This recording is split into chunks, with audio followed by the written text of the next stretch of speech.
Hello, Pierre. Good to see you today. Hello, Guy. Good to be here. For those of you who have followed our channel, we had an introduction to Pierre's quite amazing career in a previous video, so I refer everybody to that. It's a worthwhile video to look by itself. Our focus today will be sort of the second video in the DORA series. We have done an introductory video with Pierre a little while ago, which gives us the overall view on DORA. So I obviously in the show notes you'll see the link to that video. So I think it's important to keep a big picture, and that's what we try to do in that video. But the focus today is essentially on third parties, which is one of the major focus points of DORA, and we'll have the whole video today on understanding what DORA wants and why third parties are important, and maybe other more general considerations. Any comments on DORA, or should we jump into it, Pierre? Well, I suggest we go straight. Third party, as you said, is a critical element in DORA, and I think we should delve into it and try to explain exactly what it is and how it should work. So I think one important thing is, third party is a very general and generic word. In the old days we had only a few. Today there are many types of third parties, and so I would like to basically spend a bit of time on this. You may have sometimes maybe IT-related third parties. Maybe you have business-related third parties. You may have all kinds of people which are important, and even the person, the third party who is managing your building or who is doing the physical security is clearly an important one, even though he per se doesn't really manage data. Any thought on types of third parties? You're so right when you mention about people managing your building. I remember this big attack that took place against an American bank several years ago. That was through the maintenance of the aircon facility. So yes, third party, even if we believe that at first look they might not necessarily have access to some of our critical assets, we really need to investigate further. And for every third party, we need to understand exactly what is it that they are touching and what are the potential implications. So facilities management is equally a critical one. I think another angle to the third party, which I would like to mention here is, and which I found in my practice, is that when you have a big organizations, you may share third parties among different teams, because certain third parties, have a specialized service and they do a good job, and through word of mouth, it spreads across the organization, and suddenly you have multiple departments or business units using them. And the risk I had was always that there was no clear owner. They were just service provider, and a good one. And so nobody had the big picture. No single party had the big picture. So I think that's why in your organization you may have other types of situations. So don't think in simple terms about the third parties. They may be, and the more critical they are, the more they may have different links to your organization, which you as a security professional may have to manage. Any thoughts about ownership? I love it, because you're absolutely right.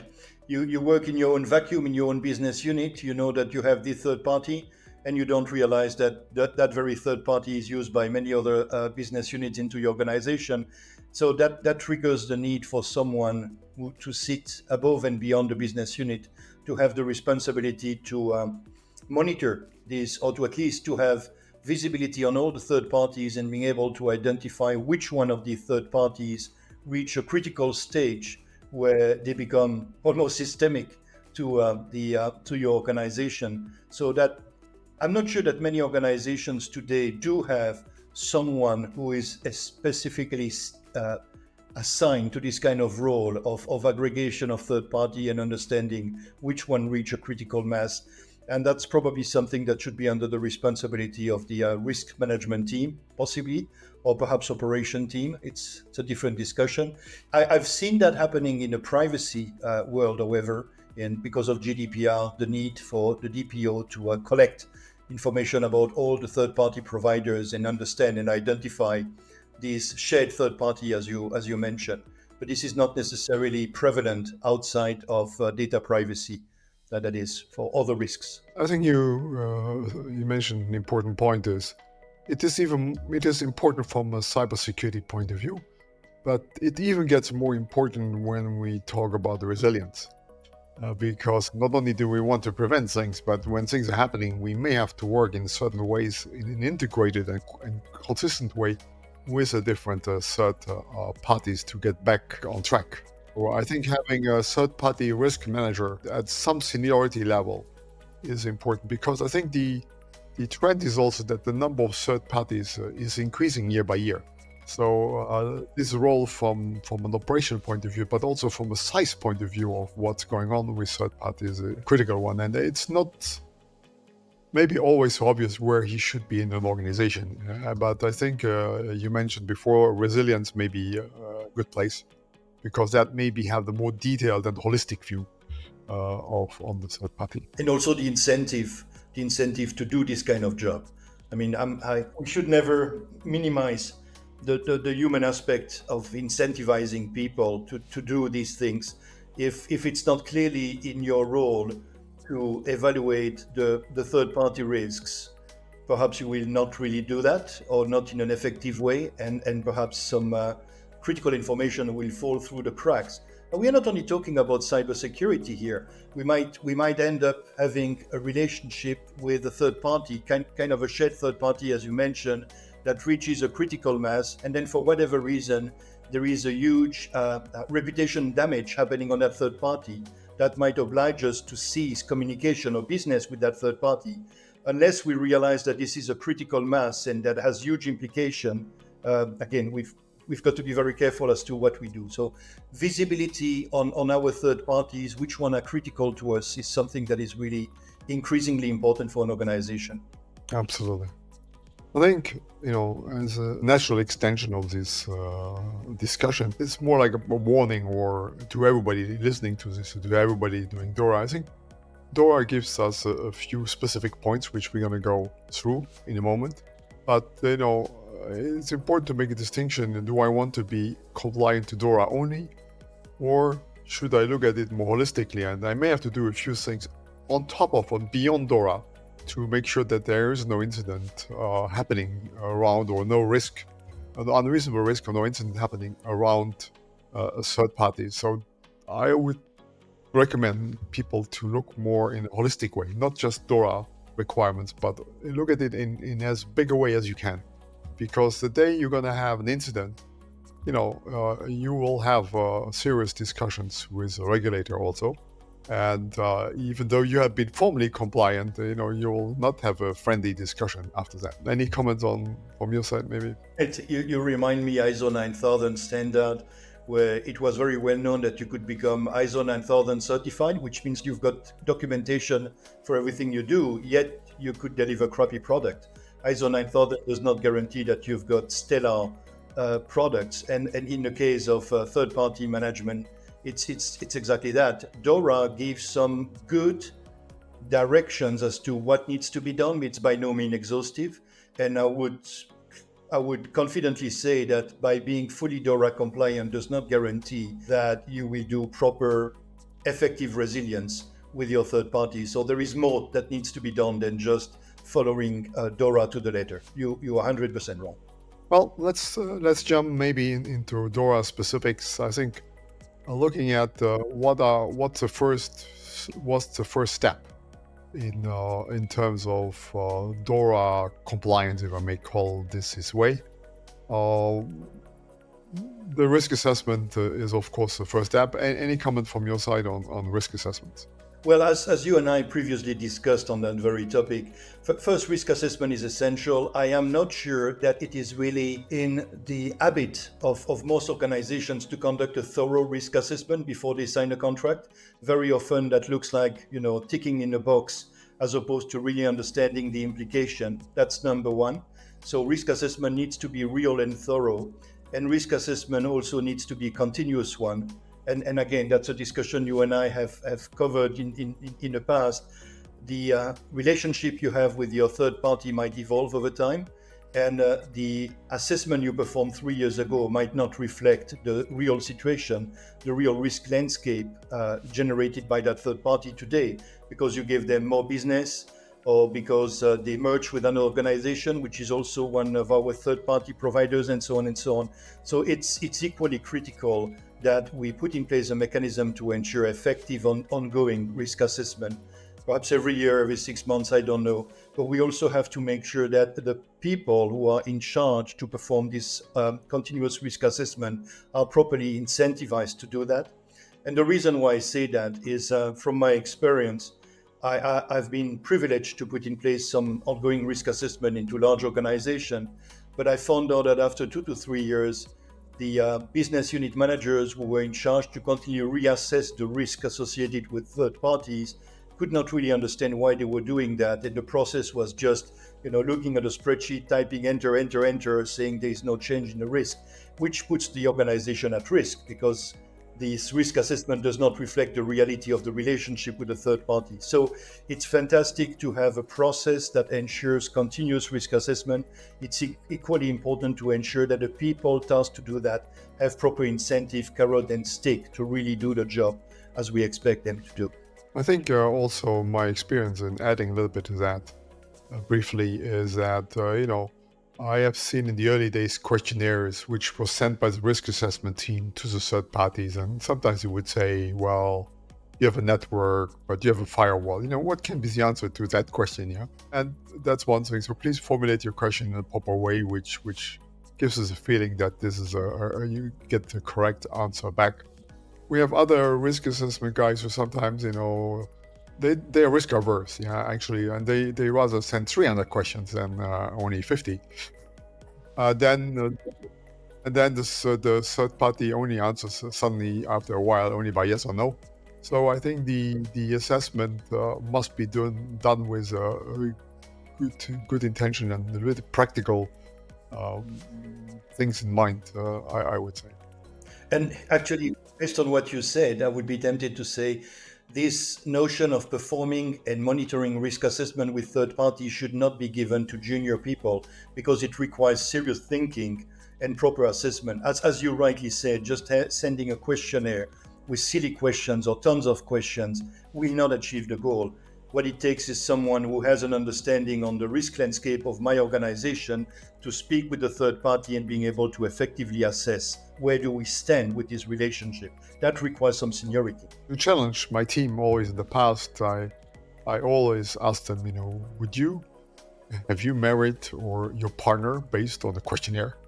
Because, engaging a third party is like a partnership, there's a lot of things which matter, and, a questionnaire is only little standardized sampling of it. So you really have to go in more details. But beyond risk assessment, I think any thoughts about adding, obviously there's going to be a number of contractual things. You do the risk assessments, you're happy, not happy, you ask for remediation, okay.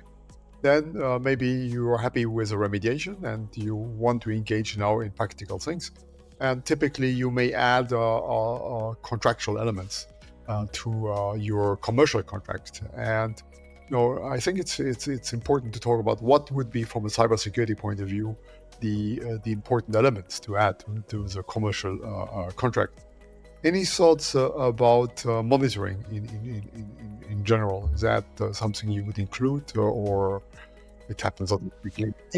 Different level monitoring, in a sense that I would like to continuously be given some form of right to know the evolution of the infrastructure of my third-party provider. And either that can be just by having them confirm that they remain compliant with some agreed upon standard, or perhaps by having a right to audit, which is a much more sensitive type of discussion.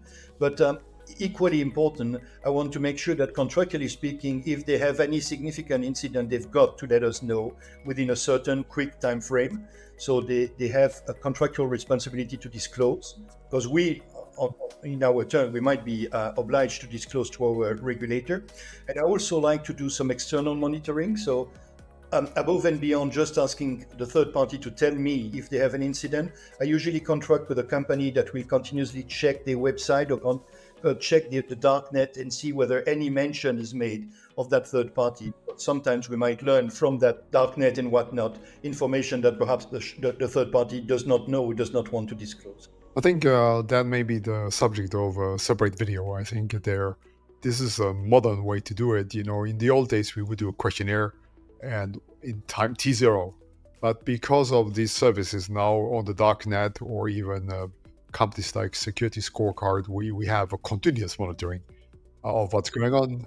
And not necessarily intrusive in the sense that we actually send people to do an audit on site, but at least the outside public, if I can call it this way, even though darknet may not be public directly, but the external side, we can use it and we can integrate in our judgment whether we're going in a good way. And you said sometimes third party may not do that, so you may actually have to inform the third party about something. And I think that's maybe a little sidestep I would like to make here is that I always had the discussion that you may have, you're a certain company and you may employ a third party. The third party could have a security level higher than yours.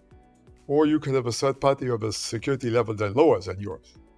And my encouragement always was if they're important and they have a standard which are lower to ours, that we would help the third party in some sense, to reach the sort of consistent level and not, and that may imply some kind of know-how transfer, I think, because our interest is to operate roughly on the same level, and I think.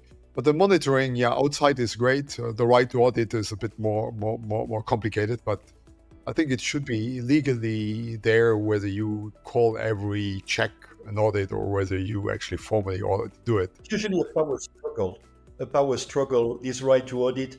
If you are a medium firm and your third-party provider is a Microsoft, forget about it. We won't be able to, or we might agree on a third party to do the audit. That is, I don't have the right to audit you, but we have an agreement that Big Four that usually does the audit will be entitled to give me the outcome of the audit or things like that. So there must be some negotiation taking place in that context. I think the next point which is important is that some third parties may be bigger and they themselves may use third parties. So they have a second degree or I would say fourth party, fifth party, I should say, in some sense. What is your experience? I had a few bad experiences on that level. What is your experience on this point? Equally bad experience, because we usually don't ask the third party to disclose their own third parties, i.e. what we would call fourth parties.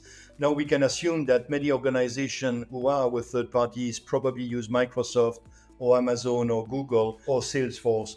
We might also identify that they use some more obscure third parties that would be more subject to risk, and that becomes a systemic risk from our point of view, kind of a domino effect.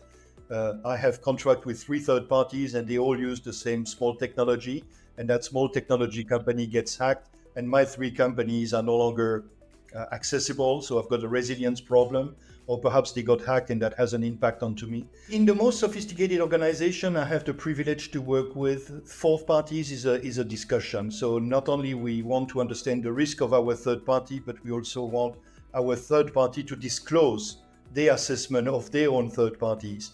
But that really requires some power struggle. Again, if you are dealing with a Salesforce or a large organization, they might say no. If you are dealing with a small organization or you are the big guy in that relationship, they might agree to it. But I think it's important. I really believe that this is important. Equally, going back to what you said, the importance of sharing and helping each other. I fundamentally believe that we need to have an ecosystem with our third parties, and we need to help them or we need to be helped by them. I fundamentally believe in the idea of information sharing and analysis center, ISACs, with my third parties, so that I can teach them, they can teach me. We can have some form of a fusion center if there is any form of incident. So building a closer relationship so that together we can address the cybersecurity or privacy risks. To me, this is something increasingly essential. I had also a case where the third party was handling personal information, and there was a bit of manual work to be done around that personal data, because paper had to be certain data has to be moved from paper to digital, and then suddenly using subcontractor or fourth party outside the EU in a low-cost country doing the work. So it's also comes in variations, somewhere, which for understandable reasons in some ways, but still with implied risks and probably even legal aspects behind it. Now, obviously, we have done now the assessment. We have put a few conditions in on the monitoring, on a right to audit or fourth party and so on. Obviously, sometimes the relationship may end. Any considerations on termination or continuity aspects? I would be very worried of an abrupt termination because my third party is no longer meeting my conditions, or because my third party had a significant security incident. It's fine to have it in the contract. It's carrot and stick again. But in reality, unless you are fully resilient, and for each third party, you've got a backup third party, so you can switch, fail over. The reality is perhaps that third party with which you have a close relationship for the past 5 years has suddenly had a significant security incident. Yes, of course, contractually speaking, you can close the relationship right now. But from a resilience point of view, you just can't. It's impossible. So it's better to work not just by the letter of the contract. Contract is important, but also to have an ongoing understanding to make sure that we are resilient in the event of an incident. We just don't close the relationship. We've got to figure out how we can continue and salvage what can be salvaged. I think that closes the circle also by, where we say, well, we need someone in charge of third parties. Possibly that person should be in the resilience side of the organization, or the resilience management of the organization, because the complexity, looking at the processes where they're involved, and also recovering when some of these things go wrong, is done in a most detailed way or on the resilience side versus maybe only the cybersecurity side. Yes, it's interesting because I see some large organizations I am on the board of. The chief security officer now is in charge of everything: physical security, cybersecurity, even calling the fire people if there is a fire in a building. I believe that there is increasingly a need for a chief resilience officer, someone who would have the full responsibility of everything that could possibly go wrong, and be tasked with his or her team to ensure to deploy some resilience mechanism across the organization. So right now we have pockets of people in charge of specific risks, such as privacy, money laundering, internal fraud, such as cybersecurity. So I think we should amalgamate that under a resilience responsibility. And the beauty of resilience is that it does not only look at incident, but it also looks at how do we survive over the incident, which is more positive type of task than just being an incident management person. In the same direction, I think it would be interesting to see. Obviously, in DORA, there's an encouragement to share also information among companies, even though that's, we have to see what that means practically, because it's a little bit more difficult to do than to say. That may also involve some third parties, and then maybe that will help in sometimes promote the good practices and a little bit limit the bad practices. And we may have to see, maybe in a video in the future, we have to look at the category mentioned before, when we have pan-European, maybe even systemic third parties, which they, based on DORA, they fall under what they call the mechanism of the lead overseer. Yeah, all of us could read what it is, what they say. We hopefully soon we will see, one, what does it really mean, and who are those lead overseers. The second thing is, what are the companies which fall under the lead overseer, more on the authority side, and which ones, even though they're bigger, every company individually still has to deal with, maybe only through information sharing, has a little bit maybe a bigger picture. Any thought on that one? No, I'm just thinking about an organization I'm working with, which is in Switzerland, the Stock Exchange of Switzerland. A few years ago, they acquired the stock exchange in Spain. So I guess that makes them probably one of these critical infrastructure across the entire Europe, and probably a typical type of organization that would fall under this very specific category. I think that I remember even when we were dealing with Amazon until you reach, I think we had to pull all the contracts together. And I think until the day we reached totally 20 million, were they willing to adapt to our needs. So I think the fact that DORA considers a mechanism of lead overseer will make hopefully management of these larger parties practical, because it goes far beyond the vast majority of companies' capabilities. So I think these were the main points I wanted to cover with you. Last one, we mentioned that implicitly documentation. I think that's so important in all aspects of what we discussed. So I will not maybe go into that. You mentioned before, incident management is a big thing in DORA, and in particular with third parties. So we'll dive into that into our next video. Any closing comments from your side? Well, as soon as you speak about incident management, you speak to my heart.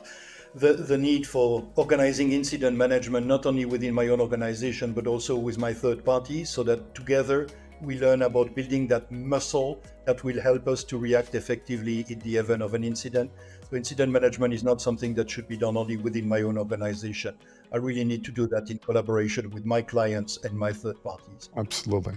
And I think it's a very wide and important topic. I think in the past we spent so much time on preventive controls. And I'm happy that both incident management and resilience are emerging as two other parts to the more holistic view on this.